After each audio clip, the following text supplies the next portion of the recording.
Yo, what it do, people? Welcome back to another video. It is your boy Two Tone reacting to Barcelona's match against Mallorca today, winning 3-0. We kicked this season off with 3 points, which is very important. It's going to be a long season. We know Real Madrid is going to be right there with us, and I also expect Atletico to be up there with us as well.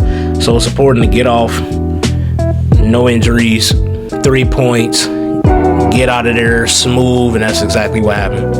It was a bit of controversy in both of our goals to start the game. A bit of controversy. I didn't see anything wrong with it, but it was a discussing point.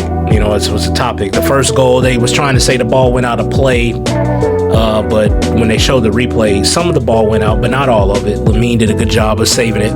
Was able to later get the ball back and whip the ball into Rafinha, and Rafinha scores the ball. Scores a goal using his head. Beautiful cross in from Lamine Yamal. Those two picked up right where they left off from last season. So it's good to see that they still have that connection going. Great start for Barcelona. Barcelona's second goal, bit of a controversy on this one as well, because when Lamine did his signature cut in with his left foot to try to shoot the ball, came off a little bit low. The defender puts his arms behind his back and clears the ball with his head. Nobody elbowed him, nobody bumped into him, nobody kicked him in the head. He clears the ball with his head. He decided to do that. Right after doing that, it didn't go too far out, but he falls flat on his stomach. Now, Mallorca is looking around, seeing that the ball just hit the player's head. Whether he cleared it or not, they're looking at it like the ball hit the player's head. The play should stop. The issue is the referee had the whistle in his mouth, but he didn't blow the whistle.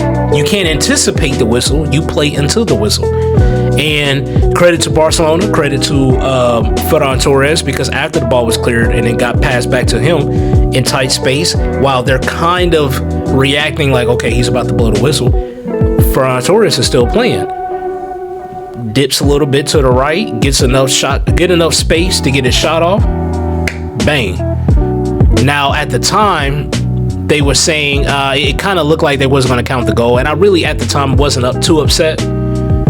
And then I seen the replay, and I'm like, wait, how does that warrant a play to stop when a player clears the ball with his head and he decides to lay down on the pitch? Barcelona should have stopped. The referee should be the one that stopped. So don't get mad at Barcelona to continue and play. But they decided to do that, and guess what? They was rewarded with that because they reviewed. It seemed that there was nothing wrong with that. There was nothing wrong with that whatsoever. Now, if it looks vicious enough to where they need to stop play, they would do that. But when it comes to you clearing a shot on goal with your head and you collapse down, look, if I'm being honest, if that would happen to Barcelona, I wouldn't be mad at Mallorca. I would be mad at the referee, because either blow the whistle or don't even act like you're gonna blow the whistle by putting a whistle in your mouth, because that's probably what some of the Mallorca players saw and got them anticipating the whistle that never came. So I don't know, man. You know, shit happens. After going up 2-0, I believe, was it? So let me see. So after going up 2-0, yeah, the yellow cards happened afterward. So Morlanes, he picks up his second yellow card because he got a yellow card in the 24th minute, but then in the 33rd minute, he gets his second yellow card. Now 2-0. Now they down to 10 men. Morici had an opportunity where they played the ball in behind the line, and he looked like he was going to get there. But then when you look at the replay and John Garcia comes out and clears the ball with his head, he was always going to get to that first. It was going to be bang bang at best, but John Garcia was always going to get to that first. Morici making a run in behind the line, plays his foot so high in the air that he literally gets his cleats on the side of John Garcia's face. And again, while his cleats is here, the ball is already being headed out from John Garcia. So when they get a chance to, at first it was given a yellow. If you look on my stream, I immediately shouted, that's a red card. But then I seen the referee give yellow, and I'm like, if nobody else is really reacting like how I initially reacted, maybe it wasn't that bad. Until they started showing the instant replay. And then I'm seeing the instant replay, and I'm like, hold on. That is actually a red card. That shouldn't just be a yellow. That should be a red card. They go to VAR. They review it. It was deemed a red. He canceled the yellow card and upgraded to a red card. So now Mallorca is down to 9 men, down 2-0 in the 40th minute. at that moment, going into halftime, it was that same score, 2-0. They down to 9 men. I knew the second half was going to be a snooze fest because Mallorca already kind of conceding the game, 9 men down 2-0 against the league winners. You're not going to come back and win that. You're just not. So to prevent themselves from losing 5, 6, 7, 8, 9-0, they just set up shop. They made the game ugly, set up in a low block.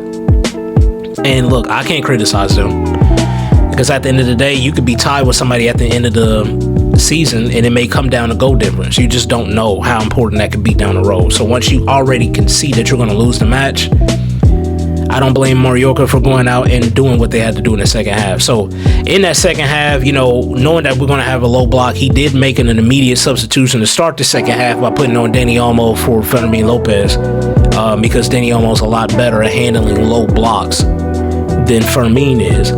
And while we did make that substitution, there was an immediate opportunity created. Rafinha from the right plays a low cross down to Dani Olmo, who first times it hits off the post. I thought Rashford was going to be there for the rebound, but it shot off the post a little bit too fast, and he wasn't able to get there.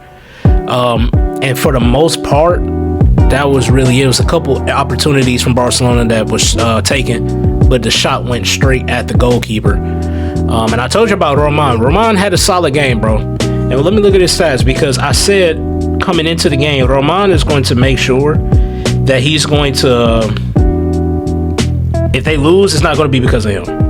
Let me just say that. He had 5 saves today. That was the most in the match.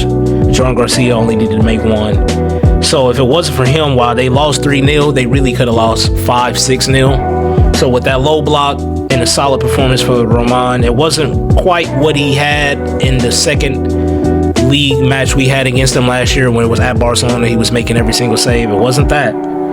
But he still had a solid performance to prevent his team from getting utterly embarrassed. So, got to give credit where credit is due on that front. But, yeah, man, it was a stalemate for the most part of that second half. Some opportunities were starting to come around in the last 5 or 10 minutes. And what happened at the last kick of the game, man, Lamine already having his assist. He's on his Ballon d'Or campaign. And he did his signature cut in, but this time nobody was able to get out in front to stop the shot. And once you give Lamine at this part of his career, you give him a clear look in a goal, and he's going to score that every single time. And that's exactly what he did, and that was the last kick of the game. And Barcelona secured a victory, winning 3-0. All in all, it was a very, very good performance from the team here today. If I'm going to give my man in the match, who else but Lamine Yamal? Goal at the end of the game. The goal clinched it for sure. That assist to get us the lead early part in the game was pivotal because it didn't. Most players in the world is not making that pass, but Lamine saw that. It's something that he's been doing a lot. That particular pass, especially to that particular player and Rafinha. Everybody else though plays solid.